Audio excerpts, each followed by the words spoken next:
कामं करतो का, तो मला पसंत आहे. आणि त्याच्यानंतर घरातली लोक पसंती देतात आणि मुलीच्या वडिलांना, त्या मुलाच्या वडिलांनी किंवा भावांनी या लग्नाच्या आदल्या दिवशी जाऊन हुंडा द्यायचा, अशी पद्धत ह्या भागामध्ये आहे आणि हा आदिवासी भाग आहे.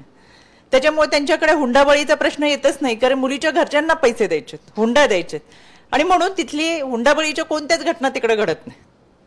या सगळ्या परिस्थितीमध्ये खरं तर धुळे जळगावच्या आदिवासी पाड्यांवरती मी जाऊन आले, राहून आले, आणि मला विशेष आनंद होतो सांगायला की पुणे विद्येचं माहेरघर आहे. आम्ही सुसंस्कृत म्हणतो, सुशिक्षित म्हणतो, पण तरी खऱ्या अर्थानं आजही या विद्येच्या माहेरघरामध्ये मोठ्या प्रमाणामध्ये स्त्रीभ्रूण हत्या होते. आजही आम्हाला वंशाला वारसदार लागतो. आजही मोठ्या प्रमाणामध्ये सोनोग्राफी होते. PCPNDच्या ऍक्टनुसार कायद्याची कारवाई होणं गरजेचं असताना सुद्धा अनेक ठिकाणी त्याची अंमलबजावणी डावलली जाते. आणि मग ही घरं कोणती आहेत की ज्यांना वंशाला वारसदार हवा म्हणून गर्भात असणाऱ्या मुलींची हत्या करणारे कोण आहेत? 2 डिग्री 3 डिग्री नावापुढे असणारी लोक आहेत. आणि म्हणून मला त्या धुळे जळगाव नंदुरबारच्या आदिवासी पाड्यांमध्ये मी जेव्हा राहायला गेले तेव्हा एका पाड्यांवरती गेल्यानंतर जसा पारा असतो तशा ठिकाणी एक त्या पारावरती त्यांचा पाड होता, त्याच्यावरची मुखिया म्हणजे ती एक महिला होती. ती मध्यभागी बसली होती, कडेने महिला बसल्या होत्या आणि त्याच्या कडेने पुरुष बसले होते. आम्ही जेव्हा तिथं गेलो तेव्हा आम्हाला त्यांची भाषा समजत नव्हती, पण माझ्याबरोबर जो मध्यस्थ होता ते काय बोलतात ते मला सांगत होते. आणि तिथं गेल्यानंतर त्यांनी आमचं स्वागत केलं आणि माझ्या मांडीवर एक बाळ आणून दिलं.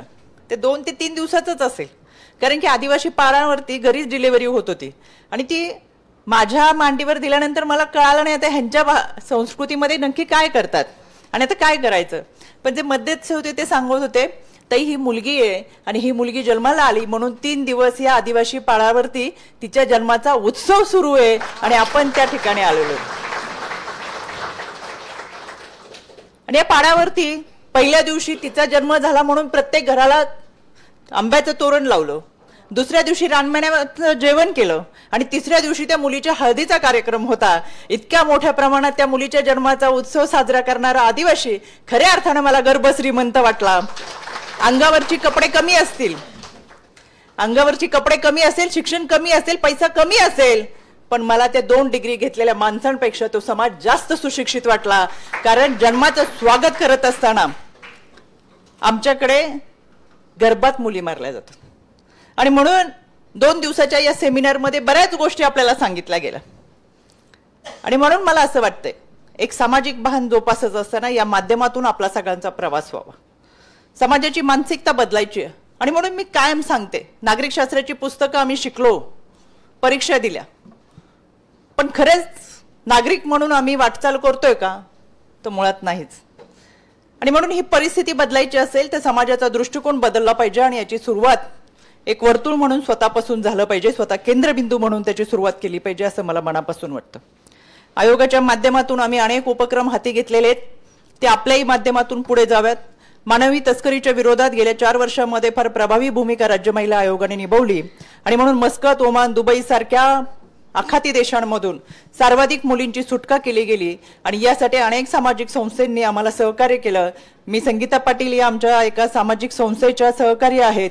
स्वतः मस्कतमध्ये जाऊन तिथली परिस्थिती पाहून तिथं असलेल्या मुली आणि महिलांच्या सुटकेसाठी अहोरात्र त्यांनी प्रयत्न केले आणि गेल्या वर्षी आपण 72 मुली आणि महिलांना परदेशातून परत घेऊन आलो. खरं तर एक्सटर्नल अफेअर मिनिस्टर्स आणि इंडिया एम्बेसी यांच्याबरोबर सातत्याने केलेल्या संपर्कामुळे या मुलींची आपण परदेशातून सुटका करू शकलो. पण प्रश्न संपलेले नाहीत, प्रश्न अजून जागच्या जागेवरच आहेत. हे प्रश्न सोडवण्यासाठी समाजामध्ये समुपदेशनाबरोबरच एक अवेअरनेस असावा आणि तो आपल्या माध्यमातून व्हावा. विषय फार मोठे आहेत, पण तरी सुद्धा कौटुंबिक हिंसाचार, खरं तर लग्नानंतर घरामध्ये वाद निर्माण झाले की आपण समुपदेशन करतो, पण आता आपल्याला संकल्पना सुरू करायची आहे प्री मॅरेज काउन्सिलिंग, म्हणजेच वाद होऊ नये यासाठी सुरुवात आपण आपल्या भागातून करायची. आणि याच्यासाठी नंदिनी मॅडम आपण देखील शासनाकडे शिफारस करतोय. तर राहुल सर आपली सुद्धा मदत आम्हाला या सगळ्यांमध्ये लागणार आहे. लग्नानंतर कौटुंबिक वाद निर्माण होण्यापेक्षा लग्नापूर्वीच पती म्हणून जबाबदारी काय, पत्नी म्हणून जबाबदारी काय, सासर माहेर काय आणि या सगळ्यांमध्ये कायदा काय सांगतो. आणि म्हणून आपली जबाबदारी पार पडत असताना प्री मॅरेज काउन्सिलिंग असल्याशिवाय कोणतेही मॅरेज सर्टिफिकेट देऊ नये अशा पद्धतीनेच आता आम्ही राज्य शासनाला शिफारस करतोय. काल मी जसा सांगितलं की आम्ही सातत्याने पाठपुरावा करून IC कमिटीचा ऑडिटचा GR आणला, त्याच स्वरूपावरती आता प्री मॅरेज काउन्सिलिंगचा जोपर्यंत तुम्ही सर्टिफिकेट घेत नाही तोपर्यंत पुढच्या प्रोसेस होऊ नये याच्यासाठी आयोगाच्या वतीनं प्रयत्न करतोय. एकंदर समाजामध्ये प्रश्न फार मोठे आहेत. या सगळ्यांमध्ये काम करत असताना विधवा महिलांचे प्रश्न मोठे आहेत. या महिलांबरोबरच ट्रान्सजेंडरचे प्रश्न आहेत, बालविवाह आहेत, शिक्षणाच्या संदर्भातल्या आहेत आणि माता मृत्यू आणि बालमृत्यू मोठ्या प्रमाणामध्ये होतात. याचेही प्रश्न फार मोठ्या प्रमाणात आहेत. या सगळ्यांवरती आपण सगळेजणच एकत्रितरित्या काम करूयात आणि समाजामध्ये खऱ्या अर्थानं हे काम करत असताना आपली सहकार्याची भावना ही निश्चितपणाने आहेच. हेमा मॅडमने आता सांगितलेलं आहे, एक पॉझिटिव्ह ॲटिट्यूड घेऊन आपण समाजामध्ये जाण्याचा प्रयत्न करत असताना चांगलंच काम आपल्या हातून होईल ही सदिच्छा आणि शुभेच्छा या निमित्तानं व्यक्त करते. आणि जाता एक गोष्ट फक्त सांगते, मी स्वतः MPSCची परीक्षा दिलेली आहे पण मला त्याच्यामध्ये यश मिळालं नाही. मनामध्ये खंत कायम होते, आपल्याला क्लास 1 अधिकारी व्हायचं ही भावना मनामध्ये होते. पण राजकारण सुरू झालं आणि परीक्षा राहून गेली. त्याच्यामुळे मी HR स्पेशल सब्जेक्ट घेऊन सिम्बॉयसिसमधून MBA केलं. आणि हे करत असताना गेल्या 2 वर्षापूर्वी सकाळी सकाळी माझ्या एका कार्यकर्त्याचा मला फोन आला की ताई मी तुम्हाला व्हॉट्सअपला एक मेसेज पाठवले बघा ना. तर मी म्हटलं नाही काय पाठवलं असेल म्हणून मी पाहिलं तर तो आप्पा बळवंत चौकामध्ये होता आणि तिथल्या एका स्टॉलवरती MPSCच्या एका पुस्तकावरती पहिल्या पेजवरती माझा फोटो होता म्हणून त्यांनी तो फोटो काढून पाठवला होता. या गोष्टीचं समाधान की त्या वर्षीच्या MPSCच्या परीक्षेमध्ये प्रश्न विचारला गेला होता, राज्य महिला आयोगाच्या अध्यक्ष कोण आहेत, त्या गोष्टीचं समाधान वाटलं. किमान आपण MPSC होऊ शकलो नाही पण MPSCचा अभ्यास करणाऱ्या विद्यार्थ्यांसाठी राज्य महिला आयोगाच्या अध्यक्ष कोण आहे हा प्रश्न विचारला गेला म्हणजे आपण त्या पद्धतीचं काम करू शकलो याचं एक समाधान आहे. काम कधी संपणार नाही, प्रश्न संपणार नाही पण त्याची तीव्रता कमी करण्याचा प्रयत्न निश्चितपणाने आपल्या सगळ्या माध्यमातून हवा. हेमाजी निंबाळकर यांनी सांगितलेल्या गोष्टीसाठी मला फक्त आवर्जून सांगायचंय. माझा मोबाईल बघू, त्या मोबाईलवरती आता गेले 4 वर्ष झाले मी आयोगाचे अध्यक्ष आहे आणि हे अशोक स्तंभ हे माझ्याकडे जवळजवळ 5 वर्षापूर्वी याच्यावर वॉलपेपरवर मी ठेवलं होतं की हे अशोक स्तंभ आणि खाली सत्यमेव जयते आणि योगायोगाने माझी निवड आयोगाचे अध्यक्ष म्हणून झाले. मी जिथं बसते ते पाठीमागं चिन्ह हे अशोक स्तंभ आणि सत्यमेव जयतेचं आहे. खरं तर आयुष्यामध्ये वाटचाल करत असताना खूप सकारात्मकता आपण कायम ठेवत असतो. आपण जिथं जातो तिथं वातावरण आनंदाचं व्हावं, चैतन्याचं व्हावं, आपल्या हातून चांगल्या पद्धतीचं काम व्हावं आणि याबाबत मी प्रचंड या गोष्टींचा फॉलोअप करते. मी स्वतः मेडिटेशन म्हणजे मी स्वतः योगाचे क्लास घ्यायचे म्हणजे मी मेडिटेशनवर माझा प्रचंड भर आहे. कोणत्याही गोष्टीला संयमाने उत्तर दिलं तर अनेक वाट टाळले जातात आणि चांगल्या पद्धतीची कामं होतात. म्हणून माझा तुम्हाला नक्कीच मोठी बहीण या नात्याने सल्ला राहील की या सगळ्या क्षेत्रांमध्ये काम करत असताना अनेकांचे ताण आपण घेत असतो, अनेकांच्या निगेटिव्हिटी आपल्यापर्यंत असतात आणि या सगळ्यांमध्ये काम करत असताना संयम हा फार महत्वाचा आहे. आणि म्हणून चेहऱ्यावरचं एक सुंदर स्माईल तुमचं अनेक कामं करून जाणारी असतात. या सगळ्यांमध्ये आपण सातत्याने हसतमुख आणि चैतन्यमय वातावरणामध्ये काम करण्याची ताकद तुम्हाला सगळ्यांना मिळो.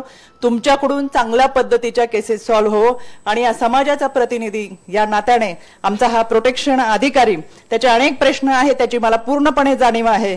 पण मी काल सांगितलं तसं आज परत सांगेल, माझ्या राहिलेल्या 2.25 वर्षाच्या कालावधीमध्ये संरक्षण अधिकाऱ्यांचे सगळे प्रश्न निकालात निघले जातील ही खात्री या निमित्तानं मी देते. प्रोटेक्शन ऑफिसर हा एक जबाबदार आणि तितकंच मानाचं स्थान त्याला या समाजामध्ये आणि प्रशासकीय यंत्रणेमध्ये मिळेल ही ग्वाही या निमित्तानं देते. आणि पुन्हा एकदा 2 दिवसाचं सत्र तुम्ही अतिशय आनंदामध्ये उत्साहामध्ये या ठिकाणी सहभागी होऊन सादर केलं. हेमाजींनी सांगितलं की शेवटची लोक मामाच्या गावावरून अजून आलेली नाहीत पण आता ती मामाच्या गावाला परत जायला निघालेली आहेत. पण अतिशय चांगल्या पद्धतीची एक एनर्जी त्यांनी आपल्या माध्यमातून घेतली. वेळेची जरी कमतरता असली आपल्याकडे वेळेअभावी त्यांना फार वेळ देता आला नाही पण इथून पुढच्या कार्यक्रमाच्या निमित्तानं पूर्ण दिवसाचे सत्र आपण आयोजित करूयात. जरी बऱ्याच सणांचा स्वभाव हा भिडस्त असतो, काही जण लाजाळू असतात, तसे आमचे शेवट बसलेले प्रोटेक्शन ऑफिसर थोडे लाजाळू असतील त्याच्यामुळे ते फार बोलू शकले नसतील.